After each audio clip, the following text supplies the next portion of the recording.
మీరు చూస్తుంది V999 news. Shri Shri Shri వరహాలక్ష్మీ Narasimhaswamy వారి దేవస్థానం సింహాచలంలో మిన్నంటిన గణతంత్ర వేడుకలు, ఘనంగా జాతీయ జెండా ఆవిష్కరణ. Deputy EO Singam Radha. కలియుగ ప్రత్యక్ష దైవంగా భక్తులు కొంగు బంగారంగా విరాజిల్లుతున్న సింహాచలం శ్రీ వరహాలక్ష్మీ నరసింహస్వామి దేవస్థానంలో 77వ భారత గణతంత్ర దినోత్సవ వేడుకలు దేశభక్తి, ఉత్సాహం, క్రమశిక్షణ, ఆధ్యాత్మిక వాతావరణం నడుమ ఘనంగా నిర్వహించబడ్డాయి. దేవస్థాన పరిపాలనా భవనం ప్రాంగణంలో జరిగిన ఈ వేడుకలకు డిప్యూటీ ఎగ్జిక్యూటివ్ ఆఫీసర్ శ్రీమతి సింగం రాధ ముఖ్య అతిథిగా విచ్చేసి జాతీయ పతాకాన్ని ఆవిష్కరించి జెండా వందనం చేశారు.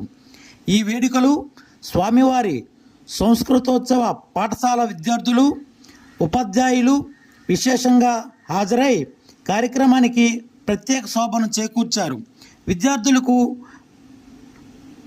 పలికిన దేశభక్తి నినాదాలు ప్రాంగణాన్ని దేశపూర్తితో నింపాయి. జెండా వందనం అనంతరం డిప్యూటీ ఎగ్జిక్యూటివ్ ఆఫీసర్ శ్రీమతి సింగం రాధా మాట్లాడుతూ, ఈరోజు మన భారతదేశ చరిత్రలో అత్యంత గౌరవనీయమైన రోజు. 1950 జనవరి 26న మన రాజ్యాంగం అమలులోకి వచ్చి భారతదేశం సంపూర్ణ గణతంత్ర దేశంగా అవతరించింది.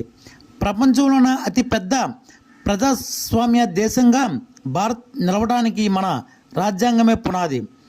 ఈ కార్యక్రమంలో సహాయ కార్యనిర్వహణాధికారులు, ఇంజనీరింగ్ విభాగం అధికారులు, పర్యవేక్షణ అధికారులు, కార్యాలయ సిబ్బంది పాల్గొన్నారు. కార్యక్రమం అనంతరం పాల్గొన్న వారందరికీ దేవస్థానం తరపున స్వామివారి ప్రసాదాలు పంపిణీ చేయబడ్డాయి.